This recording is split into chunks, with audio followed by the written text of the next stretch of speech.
What's this one? Yes. Next one. This one's next. Yep.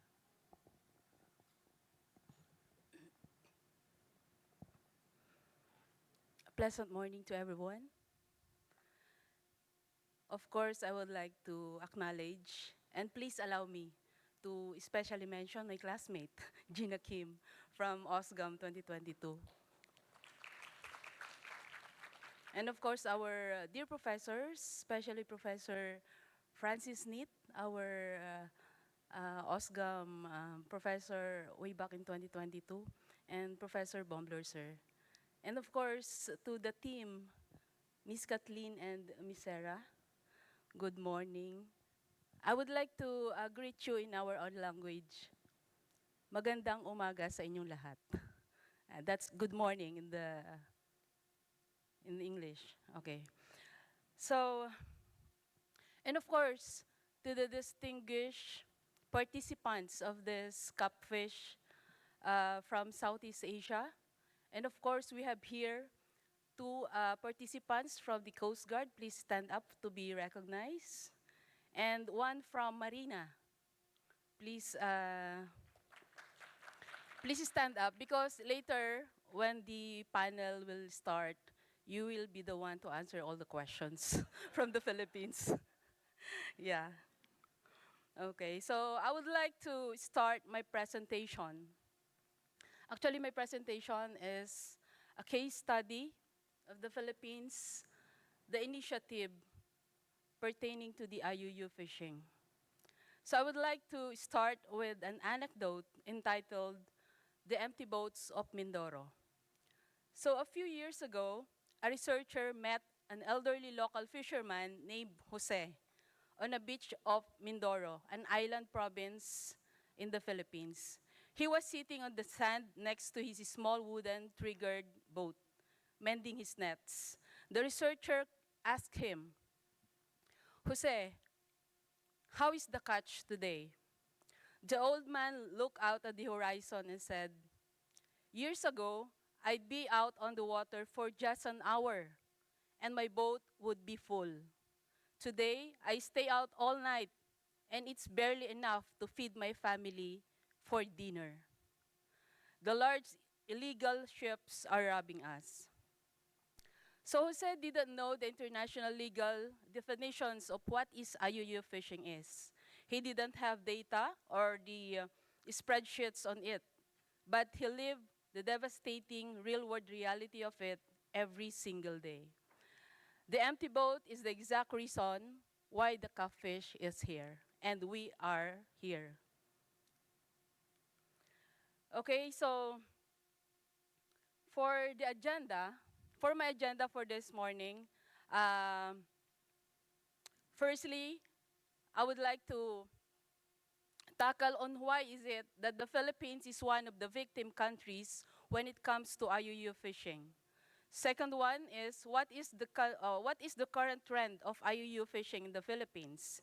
And the third one, how IUU fishing affects the million of Filipinos who are especially those who are in the coastal municipalities. And lastly, the initiatives of the Philippine government to suppress through it, though it's not totally eradicate, but to minimize the IUU fishing in the Philippines.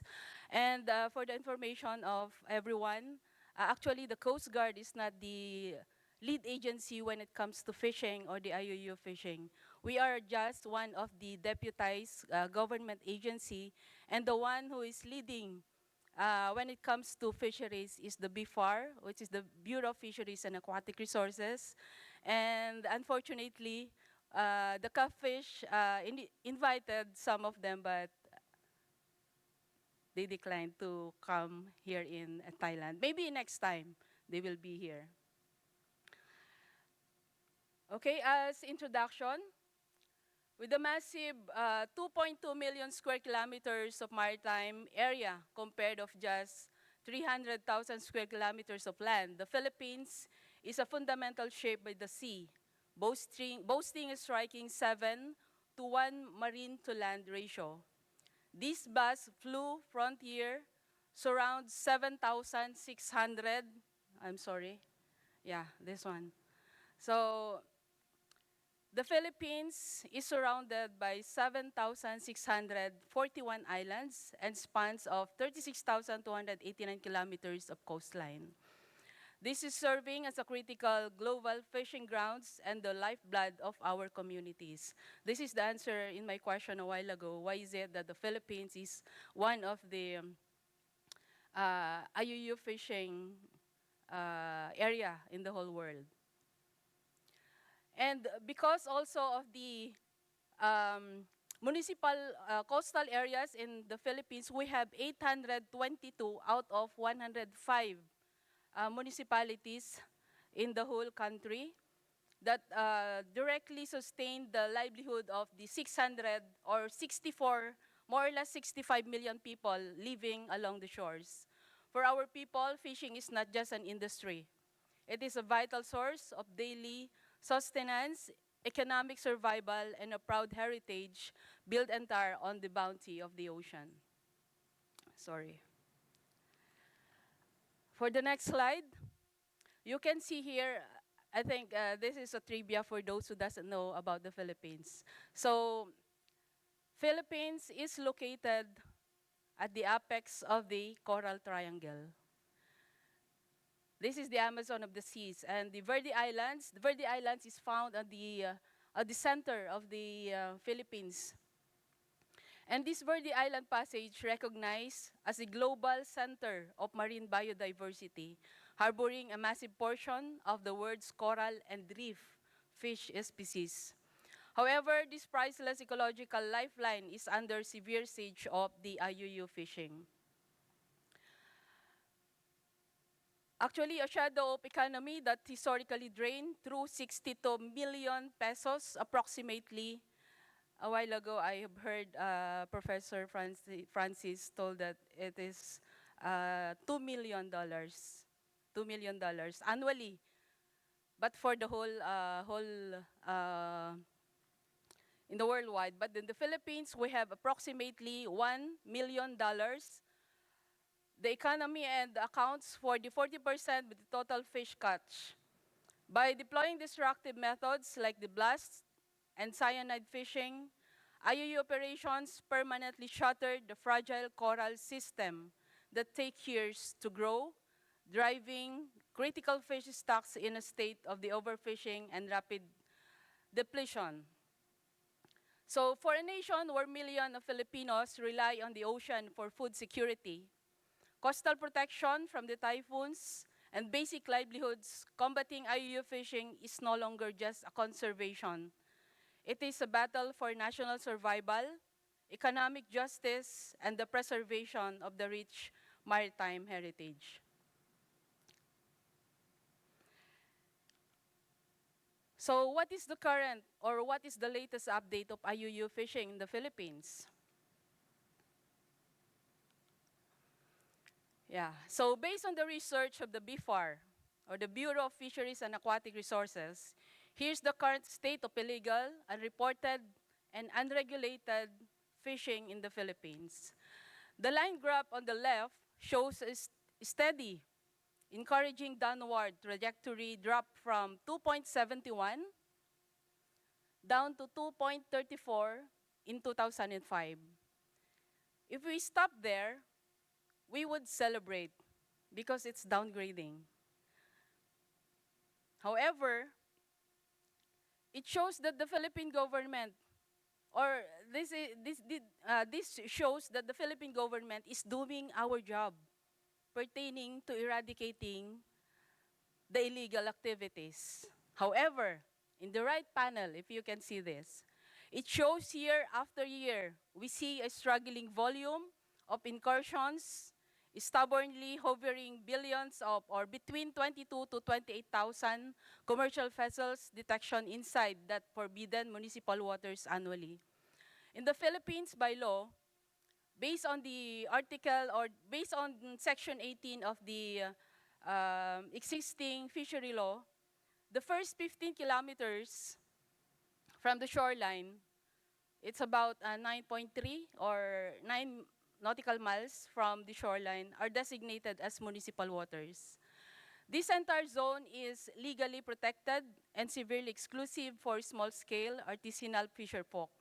And the big industrial commercial trawlers are strictly legally banned from entering this zone.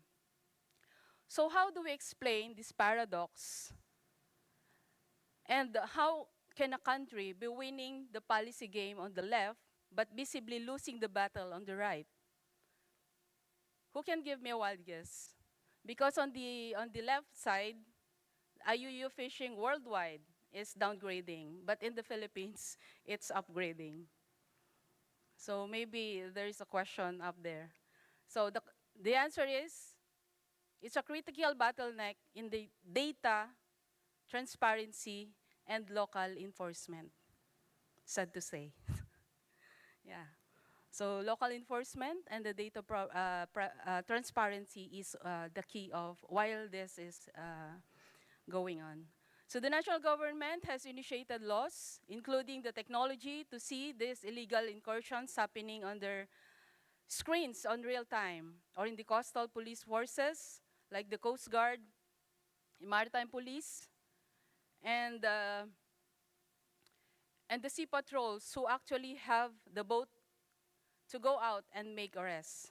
The commercial operators know this. They know the system has eyes, but no teeth. They turn off their transponder or hide in the plain sight. Actually, later on, we will discuss about the amendment that was taken by the Bureau of Fisheries and Aquatic Resources, involving the amendments on the um, perpetrators against these IUU violators. Okay? As shown, we look at the current state of the IUU in the Philippines. We find ourselves at a critical crossroads where commendable policy success meets a persistent enforcement challenge on the water. On the global stage, the robust regulatory frameworks are clearly yielding results. According to the latest global IUU fishing index, the Philippines achieved an impressive risk score of 2.34, outperforming the ASEAN regional average, ranking 54th globally, and securing the position as the fourth best performing country in Asia. So that's what I'm saying a while ago, that on the left side, globally, the Philippines is up. It's a good news for the Philippines because the IUU fishing is going down. However, on the right side, basically within the Philippine area of responsibility is going higher. Yeah, so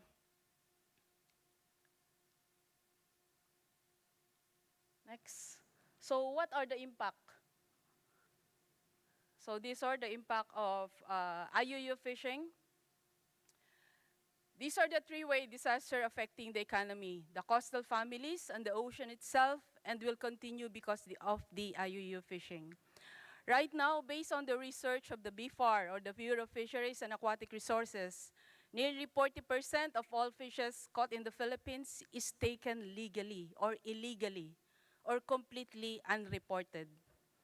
This massive black market steals over 62 billion pesos, roughly 1 billion US dollars, from the economy every single year. But the hardest hit are the 2.2 million local small-scale fishers who depend on the sea to feed their families. They are losing 5.4 million pesos, or roughly 81 million US dollars a year, because they cannot compete with giant commercial ships sneaking into their waters, or the um, 15 kilometers that was I mentioned a while ago. Because of this relentless pressure, the ocean are reaching a breaking point, with 87% of the fish stocks now dangerously overfished. In fact, local favorites like the skipjack, or we call it the tulingan, the yellowfin, or the tambakol, and galunggong, or the scudfish, have been their catches cut nearly in half compared of their peak years. Okay. So as shown the screen, in the Philippine context, we have a full of government approach. We have different agencies responsible when it comes to combating IUU fishing in the Philippines. And as what I have said a while ago, the Bureau of Fisheries and Aquatic Resources is the one leading this initiative of combating the IUU fishing. So initially, the BFAR is the primary authority responsible for managing the fisheries and marine resources. They lead the implementation of the RA 8550. This is the Philippine Fishery Laws, which is amended through RA 10654.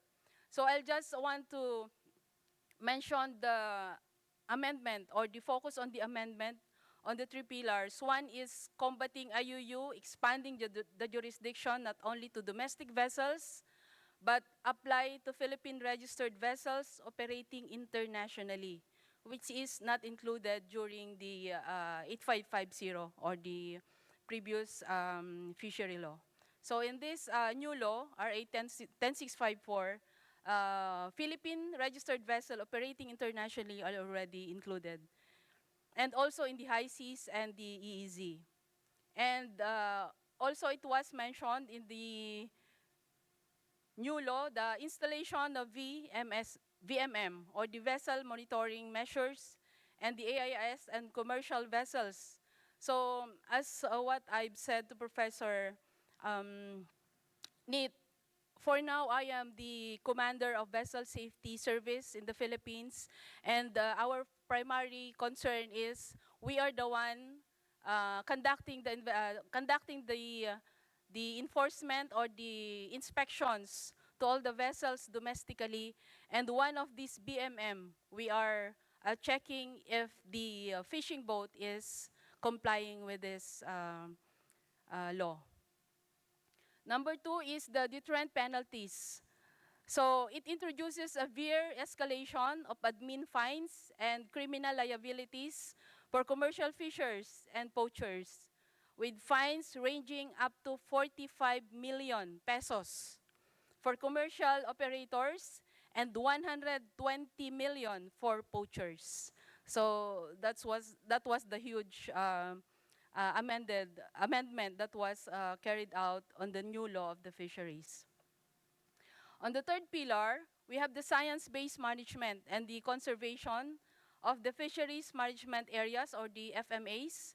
It divided Philippine waters into FMAs to manage fish stocks using the localized scientific data, thereby protecting the municipal waters and livelihood of the artisanal fishers.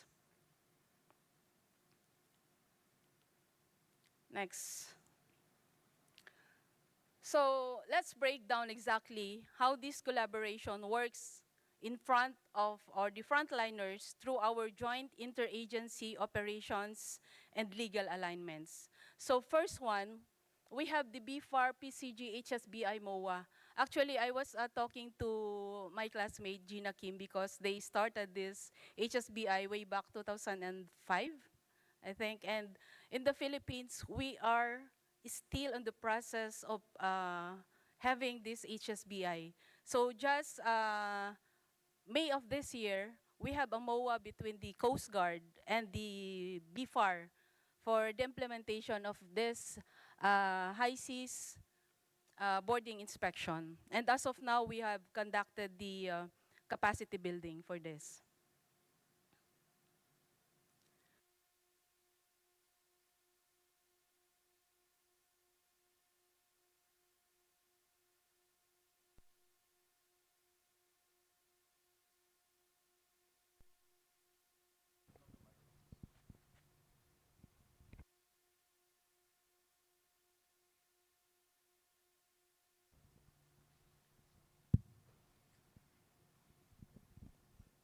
Yeah, I'm sorry for that.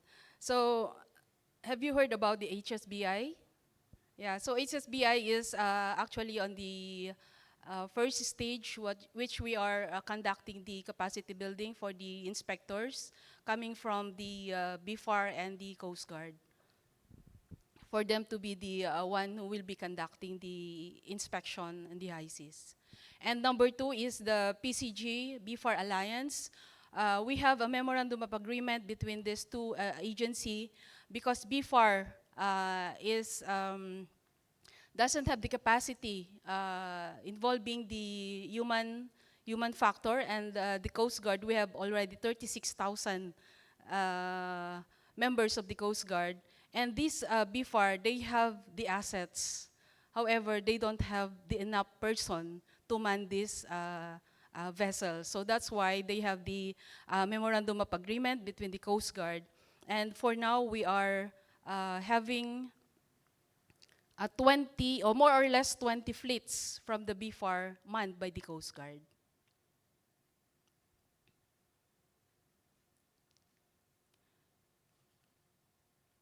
And the third one is the interagency unification or the whole of government approach. This, the executive order number 154 or the International Plan of Action to Prevent, Deter, and Eliminate IUU Fishing completely harmonizes our maritime operations. This executive mandate seamlessly links the PCG, the local government units, the BFAR, and other government agencies that was mentioned a while ago. So it ensures that from the municipal waters, managed by the LGU or under the Department of Interior and Local Government, it ensures that from the municipal waters, the LGU to protect the environmental zones all the way out to the high seas. Our strategy is unified, our communications are synchronized, and our enforcement is, of course, absolute due to this collaboration. Okay, so when we talk about maritime security, we aren't just talking about defending borders. We are talking about defending the very lifeblood of our coastal communities. That brings us to the whole of the nation approach, tactical crackdowns on the destructive fishing of our deep integration with the local defense networks. So number one is the eradication of destructive fishing practices, practices that don't just overfish, but permanently destroy the entire marine ecosystem. Because if you all know, this hulbot, we call it hulbot or the modified danishin. So these are massive, heavy, weighted commercial nets that are dragged across the floor of the ocean. So this type of fishing is totally banned with corresponding penalty of ₱1,000,000. The identified high-risk zones are but not limited to Samar area, the Manila Bay, the Cavite area, and some part of the Mindanao area. Alongside this is the seaborne patrol, maintaining a constant vigil against blast and chemical fishing. The use of dynamite and cyanide might be a quick way for illegal operators to stand a catch of fish. But the collateral damage is catastrophic, turning vibrant coral reef into barren underwater desert.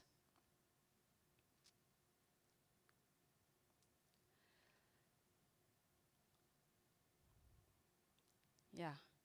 But the Coast Guard and BFAR cannot do it once in a while, or we cannot do this without especially the local government, especially the government, local government agencies. So that is why the strategy of community integration was conceptualized. We work hand in hand with the local police, and we call it the Banday Dagat.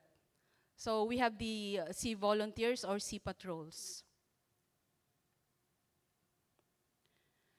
And further, when we look at the modern maritime security, we have to move away from the old way of doing things. So the Coast Guard is already starting collaboration using the technology and intelligence sharing. Yeah, this one.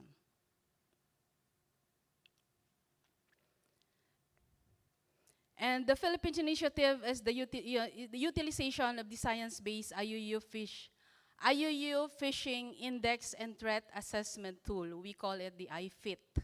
Actually, all this initiative is coming from the the law, the fishery law of the Philippines, which is undertaken by the Bureau of Fisheries and Aquatic Resources, and the Coast Guard is one of the deputized agency to implement this law.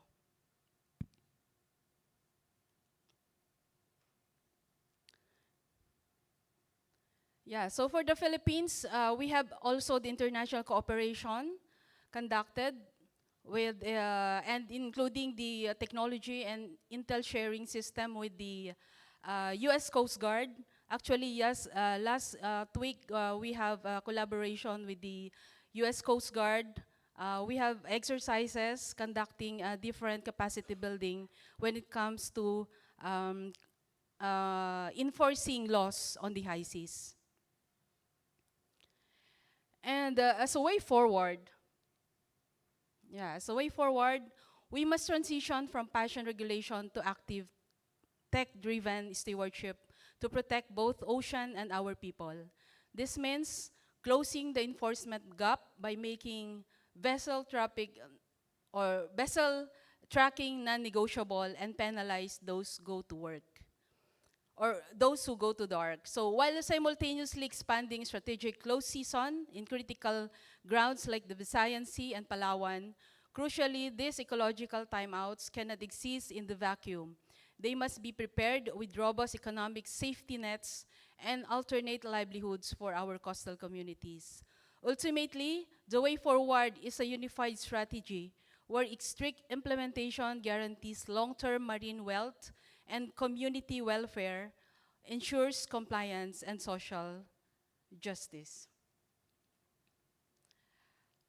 Okay, in closing, so as we conclude today, let us remember that the numbers, the satellite data, or the policy frameworks we have discussed are not just abstract concepts. They represent a lifeline. If we do nothing, the shadow of IUU fishing will continue to empty our oceans and threaten global food security. But if we continue to strengthen our collaborative approach, sharing the knowledge, bridging the technology with community, and standing firm against maritime lawlessness, the horizon looks incredibly bright, just like the objective of this Cupfish project to combat the IUU fishing.